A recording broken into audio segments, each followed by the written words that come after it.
नमस्कार, स्वागत है आप सभी का डीडी न्यूज के इस खास बुलेटिन एक्सप्रेस 100 में, जहां हम आपके लिए लेकर आते हैं राजनीति, मनोरंजन, देश दुनिया, खेल और व्यापार जगत की सभी बड़ी खबरों को एक्सप्रेस यानी फटाफट अंदाज में। मैं हूं गौरव श्रीवास्तव। तो देखिए खबरें तेज रफ्तार से।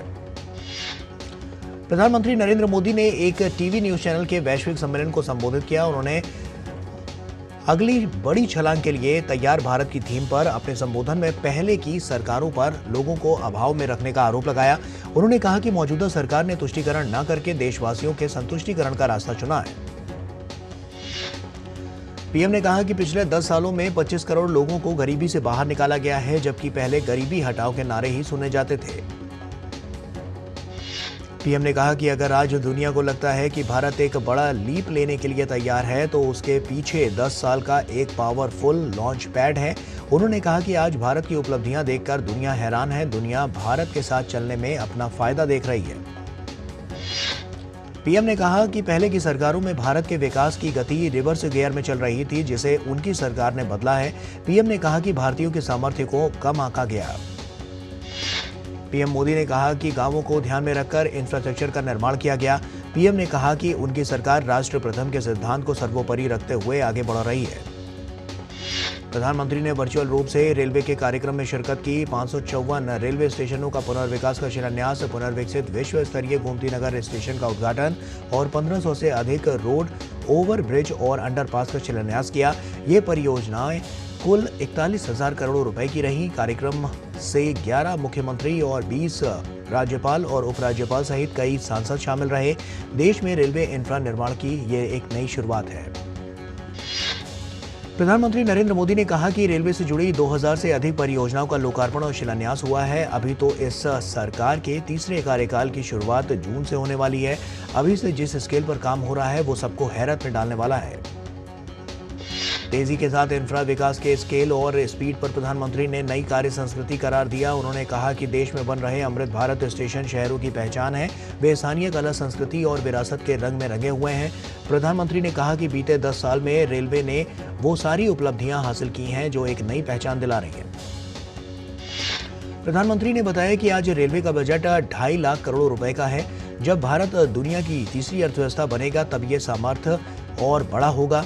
तब युवाओं के पास और भी ज्यादा स्टार्टअप और रोजगार के अवसर होंगे, निवेश की नई संभावनाएं होंगी। प्रधानमंत्री ने कहा कि यह सब इसलिए मुमकिन हुआ है कि मौजूदा सरकार ने घोटालों और लूट को बंद कर दिया है। पीएम ने कहा कि विकसित भारत युवाओं के सपने का भारत है, इसलिए विकसित भारत कैसा होगा ये तय करने का हक उन्हीं का है। प्रधानमंत्री नरेंद्र मोदी ने प्रगति मैदान स्थित भारत मंडपम में global textile expo Bharat Tex 2024 का उद्घाटन किया। उन्होंने आयोजित प्रदर्शनी में पर्यावरण के अनुकूल कपड़ों, रिसाइकल करके बनाए गए कपड़ों से जुड़ी प्रदर्शनी को देखा। एक्सपो में दुनिया भर के 100 देश हिस्सा ले रहे हैं। वहीं आधुनिक तकनीक और बढ़ती हुई मांग को पूरा करने के लिए नए इनोवेशन को भी जगह दी गई है। प्रधानमंत्री ने कहा कि बीते 10 साल में भारत में टेक्सटाइल इंडस्ट्री में एफडीआई 2 गुना हो चुका है। वहीं दुनिया की मांग को पूरा करने के लिए भारत की टेक्सटाइल इंडस्ट्री को नवाचार को परंपरा से जोड़ने का काम किया गया है। टेक्सटाइल में भारत को ग्लोबल एक्सपोर्टर बनाने के लिए प्रधानमंत्री ने हर मदद देने का भरोसा दिया है। उन्होंने स्थानीय उत्पादों को लोकल से ग्लोबल बनाने का आह्वान किया। प्रधानमंत्री नरेंद्र मोदी मंगलवार को केरल के दौरे पर जाएंगे। इस दौरान वो राज्य में भारतीय अंतरिक्ष अनुसंधान संगठन की 3 महत्वपूर्ण अंतरिक्ष बुनियादी ढांचा परियोजनाओं का उद्घाटन करेंगे। ये 3 परियोजनाएं अंतरिक्ष क्षेत्र के लिए विश्व स्तरीय तकनीकी सुविधाएं उपलब्ध कराने के लिए लगभग 1800 करोड़ रुपए की संचयी लागत पर विकसित की गई हैं। अपनी यात्रा के दौरान प्रधानमंत्री मोदी विक्रम साराभाई अंतरिक्ष केंद्र भी जाएंगे, जहां वो मानव अंतरिक्ष उड़ान कार्यक्रम गगनयान मिशन की समीक्षा भी करेंगे। गगनयान मिशन भारत का पहला मानव अंतरिक्ष उड़ान कार्यक्रम है, जिसके लिए विभिन्न इसरो केंद्रों पर व्यापक तैयारियां चल रही हैं।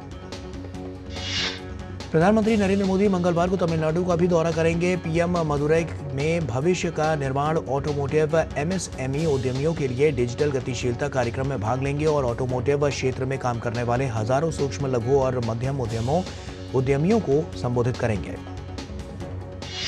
प्रधानमंत्री भारतीय ऑटोमोटिव उद्योग से जुड़े एमएसएमई को मदद और उत्थान के लिए डिजाइन की गई 2 प्रमुख पहलों की भी शुरुआत करेंगे। इन पहलों में टीवीएस ओपन मोबिलिटी प्लेटफॉर्म और TVS mobility CII centre for excellence भी शामिल है।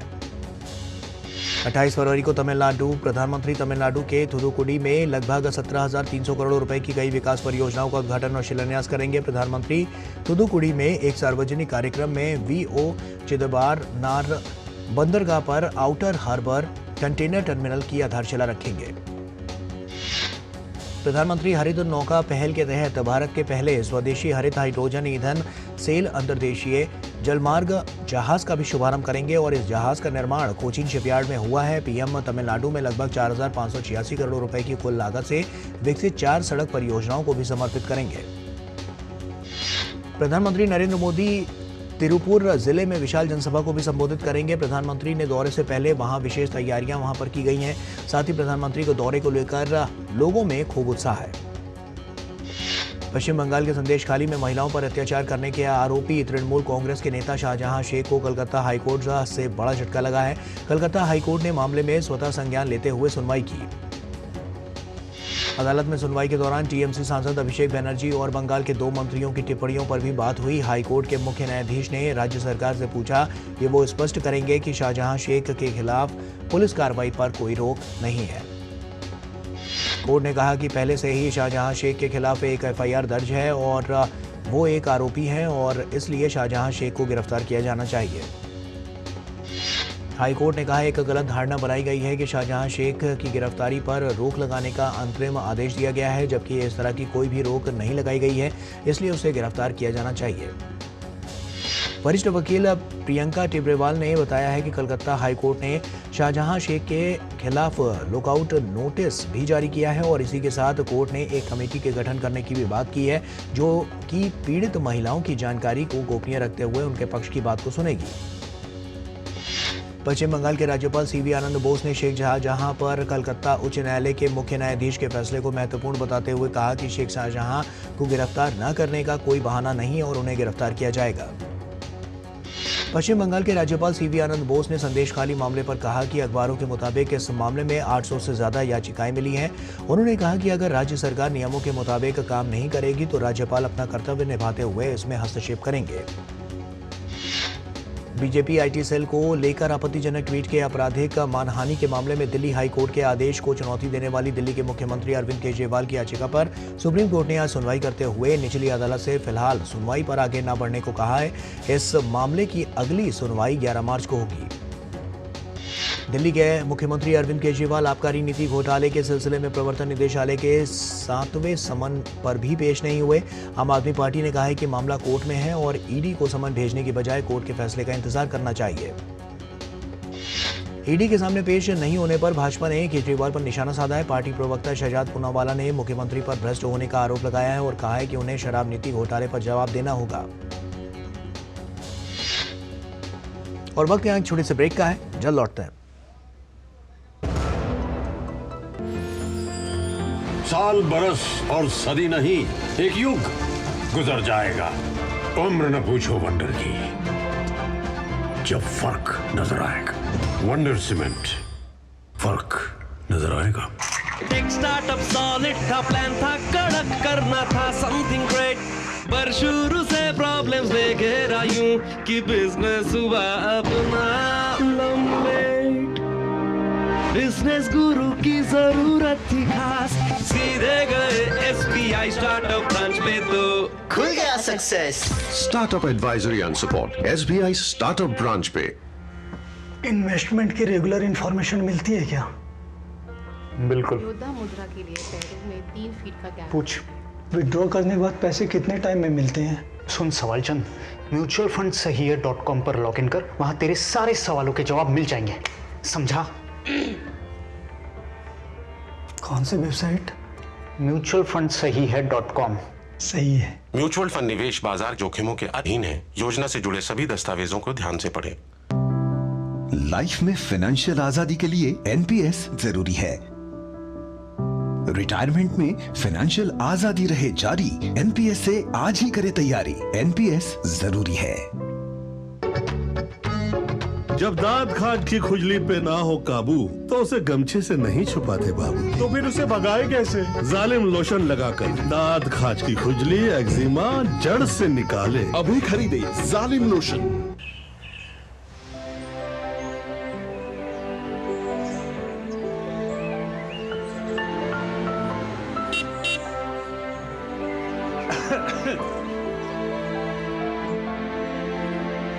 आयुष्मान भव। आयुष्मान भव। आयुष्मान भव। दादा दादी हमें आशीर्वाद देते हैं, आयुष्मान भव कहते हैं, लेकिन दादा दादी को आयुष्मान कौन कहता है? हाँ, मोदी जी। आयुष्मान भारत कार्ड देकर किसी का घुटनों का, किसी की आंखों का ऑपरेशन कराकर 5 लाख का मुफ्त इलाज कराकर दादा दादी मजबूत तो परिवार मजबूत। Thank you Modi ji. आयुष्मान भारत, स्वस्थ भारत, मोदी सरकार की गारंटी। ब्रेक के बाद एक बार फिर से आप सभी का स्वागत है। आइए खबरों में आगे बढ़ते हैं। बीजेपी प्रवक्ता शहजाद पूनावाला ने दिल्ली के मुख्यमंत्री अरविंद केजरीवाल को दिल्ली जल बोर्ड घोटाले पर घेरते हुए कहा कि दिल्ली जल बोर्ड भ्रष्टाचार और अवैध कारनामों का अड्डा बन चुका है। दिल्ली के मुख्यमंत्री अरविंद केजरीवाल के ईडी के समन पर उनके सामने न पेश होने पर केंद्रीय राज्य मंत्री मीनाक्षी लेखी ने कहा, अरविंद केजरीवाल खुद को अराजकतावादी कहने वाले व्यक्ति हैं। उन्होंने जनता के साथ धोखा किया है। केंद्रीय मंत्री अमित शाह ने सिलवासा में विकसित भारत लाभार्थी कार्यक्रम को संबोधित करते हुए मोदी सरकार की उपलब्धियां गिनवाई। उन्होंने कहा कि प्रधानमंत्री नरेंद्र मोदी ने कश्मीर को धारा 370 से मुक्त कराकर उसे हमेशा के लिए देश का हिस्सा बना दिया। भाजपा अध्यक्ष जेपी नड्डा ने संकल्प पत्र सुझाव अभियान का शुभारंभ किया। साथ ही विकसित भारत मोदी की गारंटी रथ को भी पार्टी का झंडा दिखाकर रवाना किया। बीजेपी अध्यक्ष ने कहा कि 2024 के आम चुनाव को लेकर पार्टी संकल्प पत्र के लिए भी देश भर की जनता से सुझाव मांगने का फैसला लिया गया है। बीजेपी अध्यक्ष ने कहा कि इन सबके जरिए जनता के सुझावों का समावेश कर बीजेपी का संकल्प पत्र बनेगा। बीजेपी अध्यक्ष ने कहा कि बीजेपी ये सुनिश्चित कर रही है कि हर तरीके से जन भागीदारी सुनिश्चित हो और जनता की आकांक्षाएं पार्टी तक पहुंच सके। उन्होंने कहा कि मोदी जी के नेतृत्व में हम अगले 5 वर्षों में लोगों के सपनों और आकांक्षाओं को पूरा करेंगे। झारखंड के पूर्व सीएम मधु कोड़ा की पत्नी और सिंहभूम से कांग्रेस लोकसभा सांसद गीता कोड़ा भाजपा में शामिल हो गई।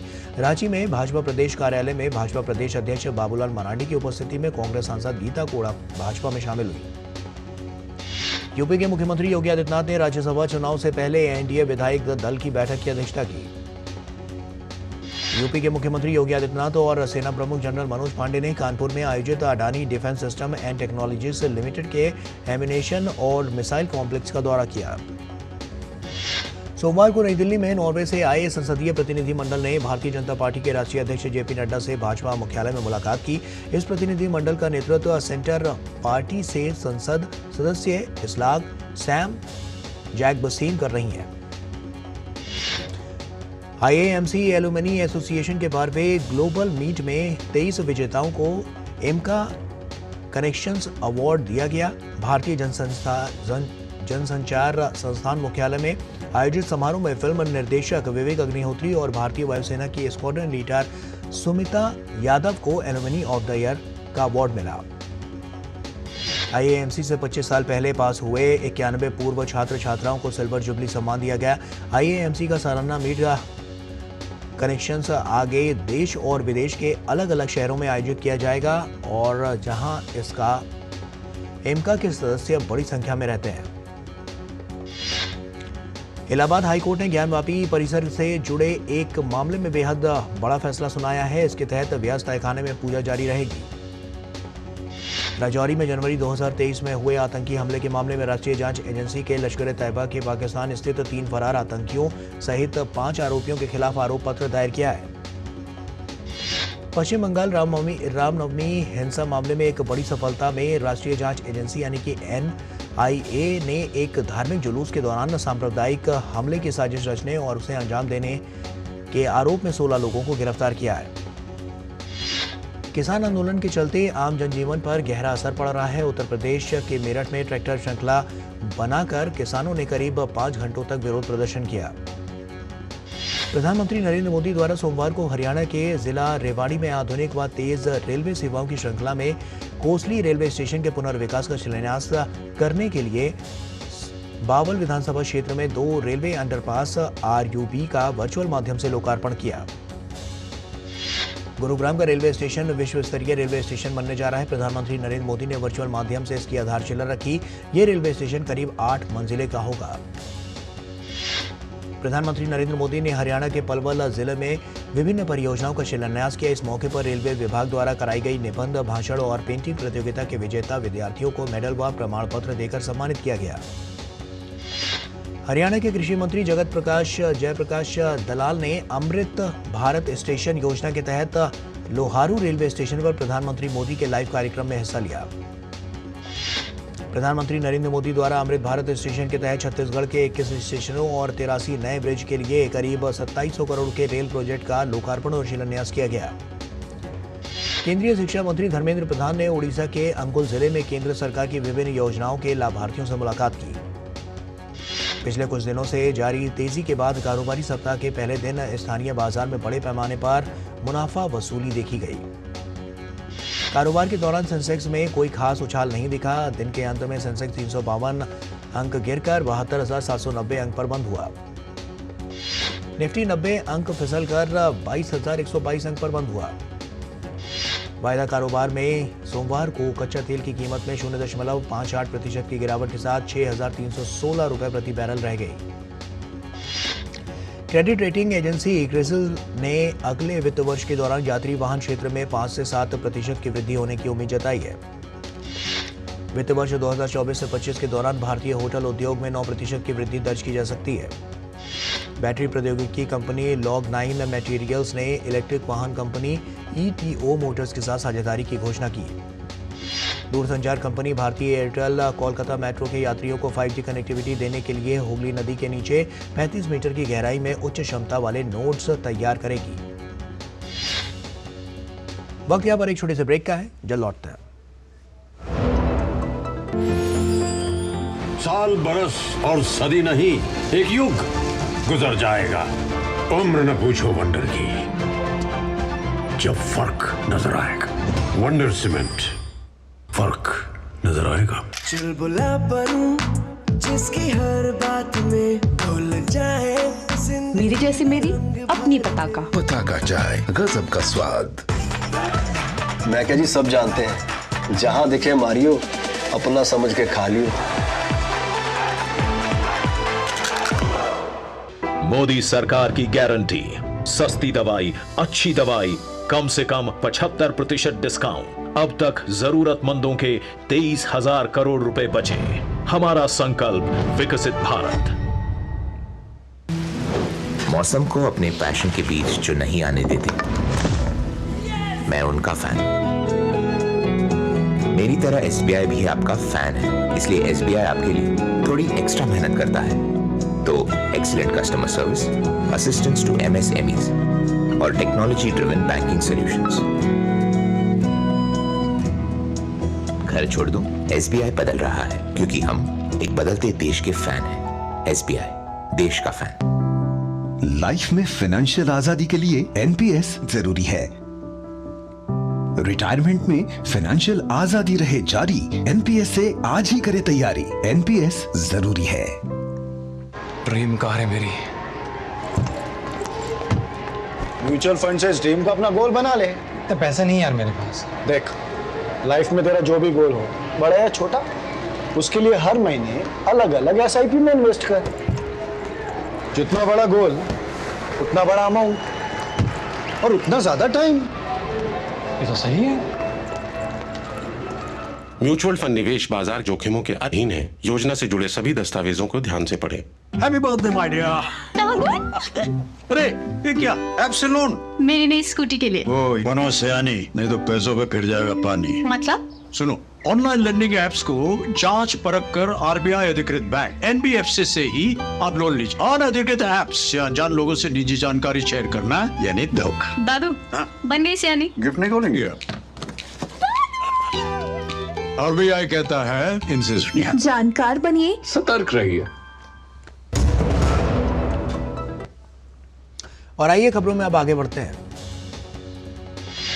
वर्ष 2023 के दौरान भारत में विलय और अधिग्रहण सौदों का मूल्य 27% घटकर $136 अरब रह गया।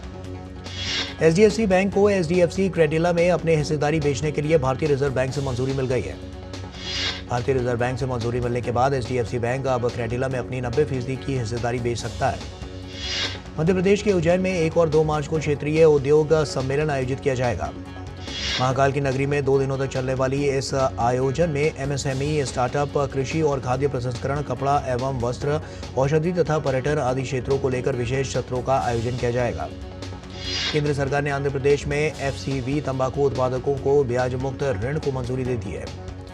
भारत सरकार ने तंबाकू बोर्ड के उत्पादक कल्याण कोष निधि से प्रत्येक उत्पादक सदस्यों के लिए 10,000 रुपए का ब्याज मुक्त ऋण स्वीकृत किया है।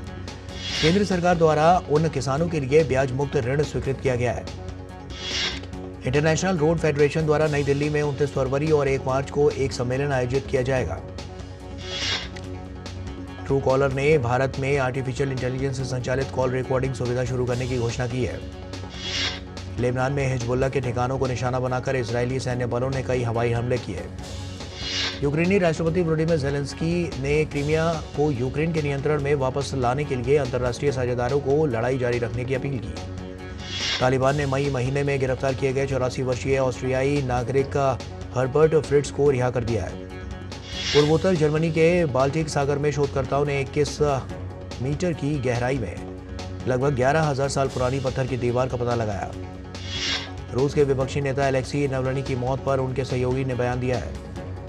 पैरा बैडमिंटन विश्व चैंपियनशिप में सुहास यतिराज ने पुरुष एकल SL4 स्पर्धा में स्वर्ण पदक पर कब्जा जमा लिया है। पैरा बैडमिंटन विश्व चैंपियनशिप में भारत के ही प्रमोद भगत ने स्वर्ण पदक अपने नाम कर लिया। वहीं पैरा बैडमिंटन विश्व चैंपियनशिप SH6 श्रेणी में पैरालंपिक स्वर्ण पदक विजेता कृष्णा नागर भी पुरुष एकल फाइनल में जीत हासिल कर चैंपियन बने। भारत और इंग्लैंड के बीच रांची में खेले गए चौथे टेस्ट को भारत ने 5 विकेट से जीत लिया। जीत के लिए मिले 192 रन के लक्ष्य को भारतीय टीम ने 5 विकेट खोकर हासिल कर लिया। इंग्लैंड के खिलाफ इस मैच में यशस्वी जायसवाल 37 रन बनाकर आउट हुए। वहीं रोहित शर्मा ने अर्धशतक पूरा करने में कामयाबी पाई। इंग्लैंड की पहली पारी में बनाए 353 रन के जवाब में भारत ने पहली पारी में 307 रन बनाए थे। इंग्लैंड की टीम अपनी दूसरी पारी में 145 रन ही बना सकी थी। डेफ क्रिकेट T20 विश्व कप 2024 का आयोजन UAE के शारजाह में 6 मार्च से 12 मार्च के बीच होगा। आज दिल्ली के प्रेस क्लब में आयोजित कार्यक्रम में डेफ क्रिकेट की T20 विश्व कप के लिए IDCA ने भारतीय टीम की जर्सी का अनावरण किया। IDCA ने टूर्नामेंट में हिस्सा लेने वाली टीम इंडिया के कुल 15 खिलाड़ियों के नामों पर मुहर लगा दी है। निशानेबाज ऐश्वर्या प्रताप सिंह तोमर ने पुरुषों की 50 मीटर राइफल 3 पोजीशन स्पर्धा के राष्ट्रीय शूटिंग ट्रायल के फाइनल में 466.4 का अभूतपूर्व प्रदर्शन किया। लिवरपूल ने चेल्सी को 1-0 से मात देकर EFL कप अपने नाम किया। लिवरपूल ने 10वीं बार यह खिताब अपने नाम किया। लिवरपूल के मैनेजर यंगेन क्लॉप ने कहा कि EFL कप का खिताब अब तक जीते गए सभी खिताबों में काफी खास है। चेल्सी के मैनेजर मॉरिसियो पोचेटिनो ने कहा है कि उनकी टीम को EFL कप में मिली हार के बाद दर्द को महसूस करना चाहिए। छोटे से ब्रेक का वक्त हो गया है, जल्द लौटते हैं। साल, बरस और सदी नहीं, एक युग गुजर जाएगा। उम्र न पूछो वंडर की, जब फर्क नजर आएगा। वंडर सीमेंट, फर्क नजर आएगा। और आइए खबरों का रुख करते हैं। पेरिस सेंट जर्मेन के मैनेजर लुई एनरिके ने कहा है कि उनकी टीम को किलियन एम्बापे के बिना खेलने की आदत डालनी होगी। देश के मशहूर गजल गायक पंकज उदास का 72 साल की उम्र में निधन हो गया। पंकज की बेटी ने नायाब उदास ने पिता के निधन की पुष्टि की। सांस लेने में तकलीफ होने पर उन्हें 10 दिन पहले मुंबई के एक निजी हॉस्पिटल में एडमिट कराया गया था, जहां सोमवार सुबह 11 बजे उन्होंने अंतिम सांस ली। प्रधानमंत्री नरेंद्र मोदी ने पंकज उदास के निधन पर शोक व्यक्त करते हुए उन्हें श्रद्धांजलि अर्पित की। पंकज उदास के निधन पर शोक व्यक्त करते हुए लोकसभा अध्यक्ष ओम बिरला ने कहा कि पंकज जी का निधन भारतीय संगीत जगत के लिए अपूर्णीय क्षति है। लोकप्रिय गायक और म्यूजिक कंपोजर शंकर महादेवन ने पंकज उदास के निधन को संगीत जगत का बड़ा नुकसान बताया। गायक सोनू निगम ने पंकज उदास के निधन पर इमोशनल पोस्ट लिखा। उन्होंने कहा कि मेरे बचपन का एक महत्वपूर्ण हिस्सा आज खो गया। संगीत में सराहनीय योगदान के लिए भारत सरकार ने उन्हें 2006 में प्रतिष्ठित पद्मश्री पुरस्कार से सम्मानित किया। भारतीय बॉक्स ऑफिस पर शानदार प्रदर्शन कर रही फिल्म आर्टिकल 370 को खाड़ी देशों ने अपने सिनेमाघरों में इसे प्रदर्शित करने से इनकार कर दिया है। निर्देशक इम्तियाज अली की आगामी फिल्म अमर सिंह चमकीला सिनेमाघरों की बजाय सीधा OTT पर रिलीज होगी। दिलजीत दोसांझ और परिणीति चोपड़ा स्टारर इस फिल्म की रिलीजिंग पर हाल ही में लुधियाना की एक अदालत ने रोक लगा दी थी। और इसी के साथ एक्सप्रेस न्यूज में फिलहाल इतना ही। हमें दीजिए इजाजत। नमस्कार।